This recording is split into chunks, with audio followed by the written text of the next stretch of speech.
Joining me now with their insights and decades upon decades of experience are David Frum, who's a staff writer for The Atlantic and former speechwriter for George W. Bush, and NewsNation contributor Michael Isikoff. He is the author of Russian Roulette, the inside story of Putin's war on America and the election of Donald Trump. All right, thank you to both of you for joining me. I'm going to ask you both, and Michael, I'll just start with you.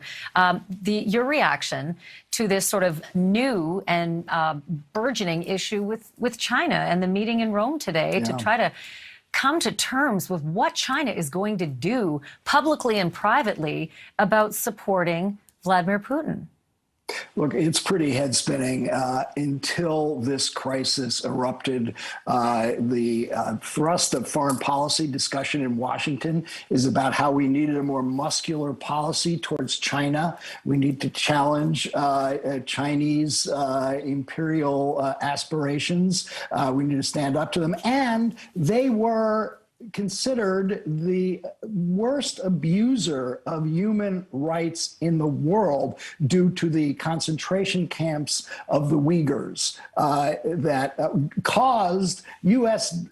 to prescribe, to curtail its participation in the Beijing Olympics. So the idea that now we are turning to China for help with a crisis towards Russia is pretty rich in irony, to say the least. But given the horror of Putin's invasion, I suppose U.S. diplomats don't have much choice here. I should point out that the readout we've gotten from these talks today, 7 hours, described as intense, doesn't sound like the Chinese were saying anything like what Jake Sullivan, the National Security Advisor, wanted to hear. So, David, why don't you take the other side of Ukraine, the western side, and what's happening 13 miles from the Polish border? A military installation was bombarded heavily. All sorts of accusations from the Russians that there were lots and lots of, foreign military supplies that were there. Certainly, there are a lot of leftover NATO supplies there, because that's where NATO did its, exercises, I think, as early as just September. But this is really worrisome as well. Head spinning was what Michael Isikoff just said. But when you hear about Biden now suggesting that there's going to be a big NATO meeting maybe next week, and you've got this attack 13 miles from a NATO member's border, I don't know which to look at first, China or the NATO countries.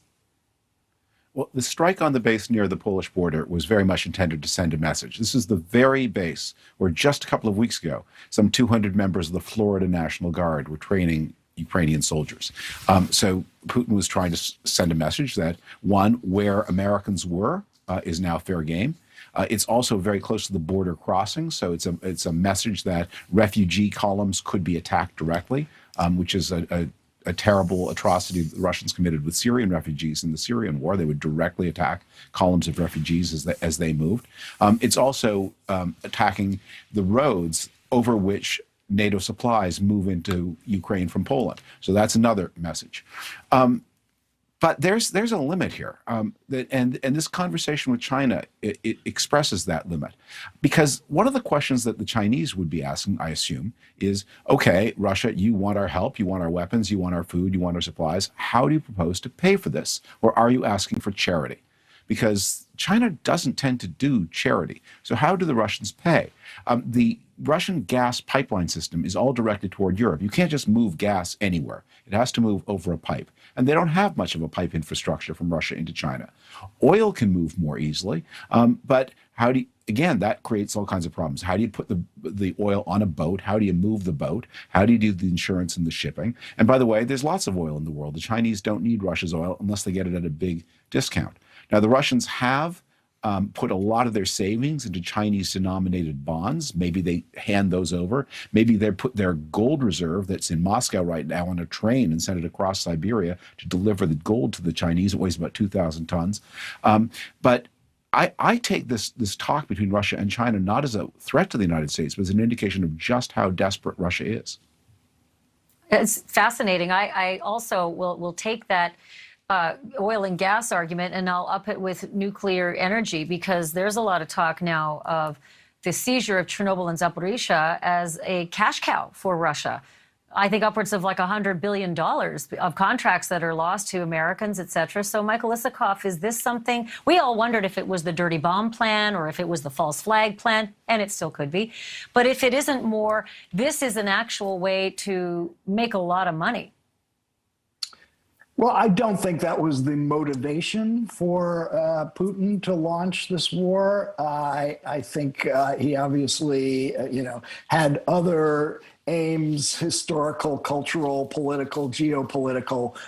So I don't think it was simply about, cash reserves for his country.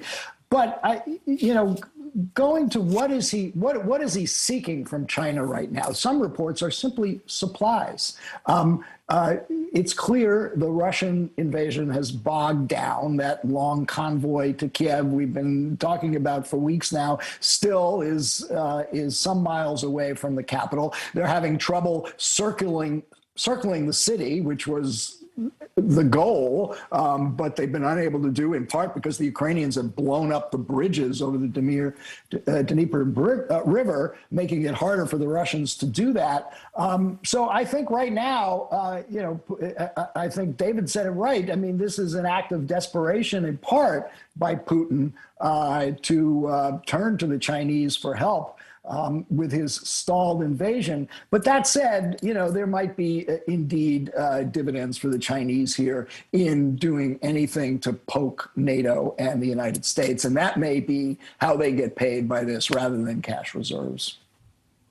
So then there's that other issue, and David, I'll let you hold this one, the false flag issue, because the talk now, and I'm always wary of different kinds of reports that come from all sorts of global sources, but the latest one is that the power went out and the monitoring went off at Chernobyl so that the Russians could move in Belarusian fighters who would actually set off an explosion at Chernobyl, and that they've been trucking in the dead bodies of Ukrainian soldiers to position them as though they were the ones that did it, whether it's to curry favor with the rest of the world or to maybe, bolster their position that they should continue this attack on Ukraine. But that's awfully frightening to hear of that, because that's not just a false flag, that's a nuclear explosion.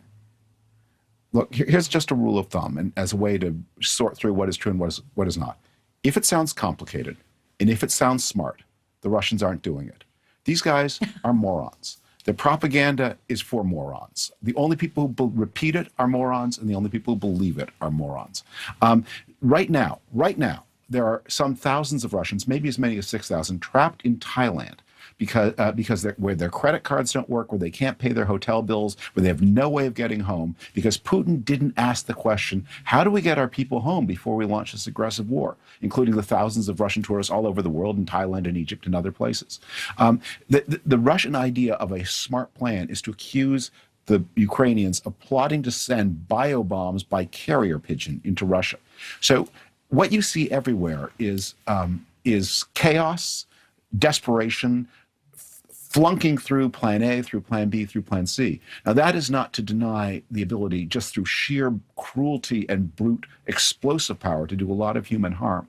But I think you're watching an ex-superpower, now an ex-great power, a country with a GDP about the size of Canada's, with a population about 1/3 that of the European Union, trying just through cruelty and brutality to force itself as onto a status it lost a long time ago. And while a lot of people are going to suffer, I don't see there's any way forward with them. And all of these complicated plans that clever people in the West think they don't have them, because they're not clever. Yeah, I mean, it makes me feel better, and then all of a sudden I continue to see the pictures of just such, well, yeah, I get, like hearing that the Russians are morons, yeah, I mean, you're right, they could go both ways. But I see those pictures and it's just so heart-wrenching, because he's just stomping, aimlessly perhaps, recklessly, definitely, and it's just, we're all suffering the ramifications of it. Not the least of which a couple of our colleagues now have been injured and killed, Michael Isikoff. And you and I and David, we're not strangers to hearing this story before. We've all lost friends who've covered wars. I've lost colleagues who covered wars. The latest is Benjamin Hull is a Fox reporter. He's in the hospital tonight. Very few details on his injury. And then there's another tweet about Brent Renaud. He was killed at a checkpoint, and he actually ended up in a tweet from the Russian leader who said, this is what Zelensky wrote: "I extend my heartfelt condolences to the family of Brent Renaud, who lost his life while documenting the ruthlessness and evil inflicted upon people of Russia. May Brent's life and sacrifice inspire the world to stand up and fight for the forces of light against the forces of darkness." I mean, yes, this is heartbreaking that these are, it's just more public, I suppose, these lives lost than the many lives that are lost every day, Michael. Yeah, look, this is the most intensely covered war crime in world history. We have more journalists there observing, taping, reporting on what the Russians are doing, and I think that does change the world moral calculus on this, because we are all seeing these horrors on live TV hour after hour. One other point I just want to make, when we were talking about the desperation of the Russians or the difficulties they're having. There are reports today that they are now recruiting mercenaries in Syria to come to Ukraine to bolster Russian forces there, which is, a sign of how stalled they are. But also, when we think about the war crimes being committed, the idea that mercenaries from Syria are going to be any more observant of the Geneva Conventions than the Russians is pretty unlikely. So I think we're likely to see even more horrible images coming out of Ukraine. Global leaders in war crimes, without question. Thank you for watching. Click the red subscribe button below so you can get more of News Nation's fact-driven, unbiased coverage.